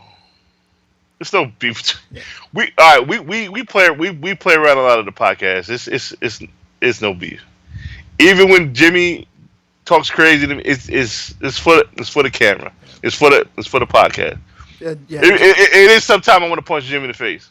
Yeah. But that's just me. But that's everyone. That's what brothers do. Like, I love Jimmy Linguini to death. Trey, I love Trey. Trey loves Jimmy to death. We all love each other to death. We are brothers. yeah. We are 100% comic book brothers, and it, we're all friends. So the stuff you see on the thing is just comedy. It's for ratings. No, Yeah, it's comedy. So but, don't believe that. Yeah, yeah, and the more you get to know those people, you understand their personality, and sometimes that's, make sure I say this right so it's not, but yeah, people's personalities, if you know them, then you know what's a joke and what's not a joke, and sometimes people that don't know them aren't aware that what is a joke, I guess you should say. It's like I said, it's for the tube. We do it for the tube, Yeah. All great people. I've met all of them except for Trey in person, but I've talked to Trey a bunch of times. Trey is phenomenal. Trey, y'all not gonna say anything about Trey bad to me in my face, because I know I've seen Trey do amazing stuff for a lot of people. Trey will give you his shirt off the back without questioning what you need it for. Yeah. And that's a fact. You know what I mean? So Trey is amazing person. Sean is amazing. Yeah. Sean, yeah. Sean's another one of those. Sean's kind of like you, where I feel like I've only met him once. I was at Baltimore. I've talked to him a lot on Hangouts, but I feel like I've known him my whole life. Now, if you think you can outdrink Sean, oh no, stop. Don't do it. You will hurt yourself. It happened to me. I tried to keep it with Sean's drinking. I don't know what happened. I don't know how I got home. I don't remember it happened I woke up late for the con the next morning. Don't try to outdrink Sean. Sean, don't do it. That's all I'm saying. Just don't do it. And I've never met someone that made me feel short like he does. Oh, sure. It's not even that much. Like, what is he, 6'6", right? The Urban Yeti. Yeah, I'm 6'3", but still, like, I still feel like he's 7 foot. But great guy. You can't outdrink the leg, man. You can't outdrink the leg. It's just, I kind of want to be macho because at the end of the day I'm a man, but you can't outdrink him. It's impossible. It's about, like, I try to pace myself, and like, oh no, I'm gonna get him. No, he just has no. He has no numbness. It's just impossible. Like, Sean, I was like, oh, look, Sean, good night. It was like 5 a.m. He still had a drink in his hand, just down the drink. Yo, you want another drink? No, I want to go home. Yeah. I want to go home. Yeah, I mean, I told him right from the beginning of Baltimore last year. I was like, nope, I don't get into this drinking. I mean, I drink some, but I don't drink a lot, because I killed it right from the beginning, because I said, hey, 2003, I donated 60% of my liver to my mom, so I'm not getting into a drinking battle with you. Well, I wouldn't say battle, but I was like, no, I want to live. So that kind of disqualifies me from having to drink that much. But like, I drink too goddamn much. Yeah. So Sean, he just, if you had a fountain of Hennessy, you had to replace the fountain every week. Yeah. So yeah, end of September, if you guys are in Baltimore for Baltimore Comic-Con, yo, stop by, say hi to me. I'm a very friendly person. Just to stop by, say hi. I'd love to talk to anybody. You'll hear his voice before you see him. And that's the funny thing. That's what I wanted to ask you too before we leave. Have you ever had any, like, a random person come up to you like, hey, aren't you Brian? Not really. I was at the Third Eye here in town, and it was the week the Middleton Batgirl came out. What was that? 24, 23. And I got there early, got a copy, and I was up there talking to the guy, Sean, that was working there. And I'm sitting there talking to him. Another guy walks in, and he's like, I know you. And I was like, what? I was like, I don't think so, man. And he was like, no, I know you. I watch your YouTube channel. I was like, oh, wow. I was like, I had no idea, like, people, like, especially local, watched it. But he's like, yeah, I watch it. And so we sat there and chatted, and then I was back looking at more new releases, and he was like, hey, he was asking for the Middleton Batgirl. And they're like, we can call up, because if they don't have it there, a lot of times they'll call Annapolis and say, hey, do you have a copy? If you do, send it down. Well, they called, and they were out, and so So I heard it, and I had the one in my hand. So I walked up to him, and I was like, "Hey," I was like, "You take this one because I'm just glad someone watches my channel." Yeah. So he's like, "Oh, that's really cool. You sure you don't want it?" I was like, "Man, there's no comic, especially like a new release like that. There's no comic that comes out that I'm like, man, I have to have this. Very rarely that." So I gave it to him, and in fact, I even told you about it that day, and you had gotten a copy, so you hooked me up. So Yeah. it all came out well in the end, and then he was happy. So I still see him in the store, and I created a friend. I got a new friend because I'll talk to him in Third Eye, but it's good times. I got 13 of those off the show. Yeah. They're not limiting me, but it's such an amazing feeling because I'm always humble. My father always told me, "You'll be humble." You know what I mean? Because the same people you shit on the way up, it'll be the same people that you get that shit on you on the way down. Yeah. So, damn, I cursed. My fault.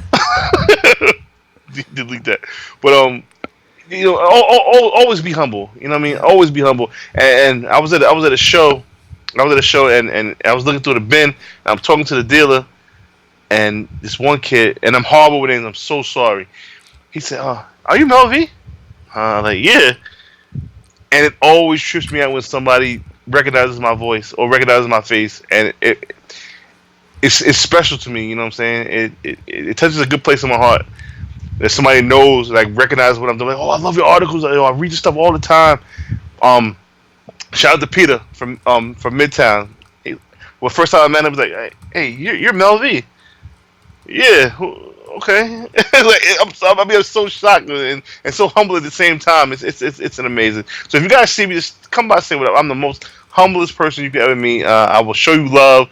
I give you the dap, give you the hug, dap, and all of that.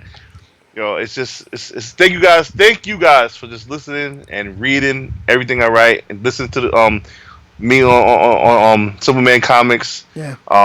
Reading my stuff on Comics Heating Up. I really appreciate it. Without you guys, I would not be around. So I love you guys for real. Yeah, Seriously. I mean that's part of the reason why I even started a YouTube channel, because at the time, outside of CBSI, I have no one to talk comics to in my circle of friends. They all think you're a comic dork, and so I kind of did it to kind of create a community of people that, hey, I could share my comic journey with, and then hopefully create a community to where everyone can sit there and talk back and forth and discuss comics. But I'm the same as Mel. I mean, definitely approachable. If you guys, Yeah.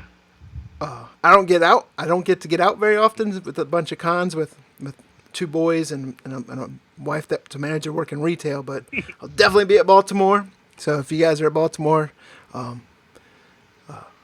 Just say hi. If you see us with Peter Griffin in Cleveland. Yeah. But, yeah, Peter Griffin in Cleveland in the house. we should cosplay one day as. Yeah, I can't touch my head, man. But, Brian, thank you for having me. I don't know. Do you want to close it up now? Let's go and close this up because. Definitely. I want to thank you for having me, man. I appreciate what you're doing. Simpleman, you have the best weekly review of books that are coming out. I watch it every week.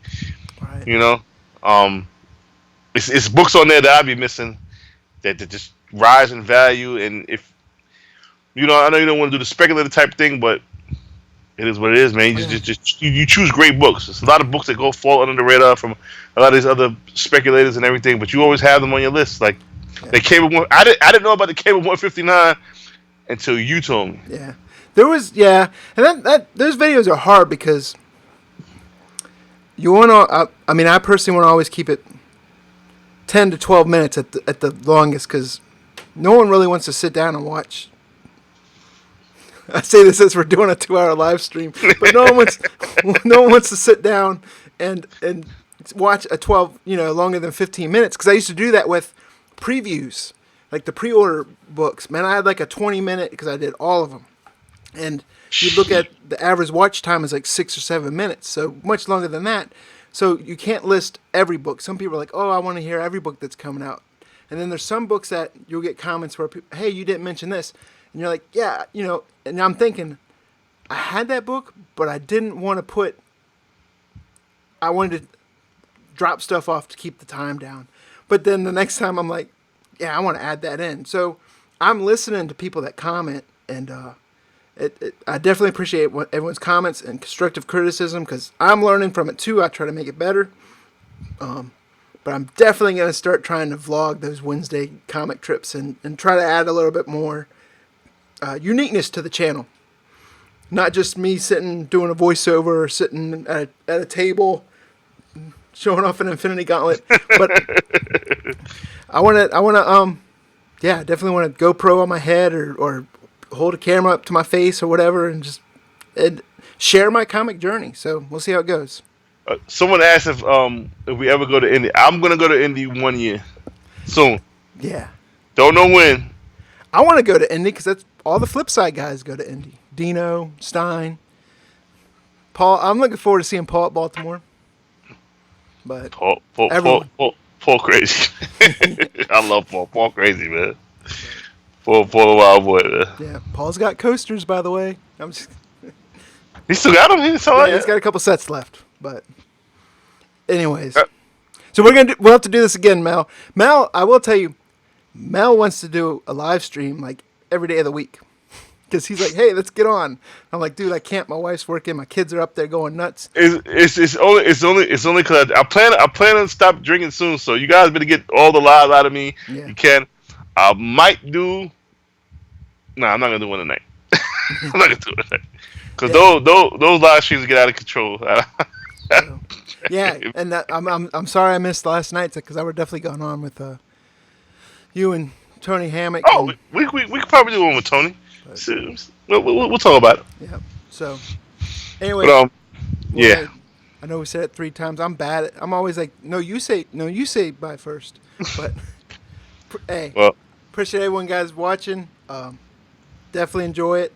Comment if you guys reach out to us. I'm always available. I love hearing from everyone. So, with that being said, we'll see you guys next time. Absolutely. Salute to everybody. Thank you for tuning in.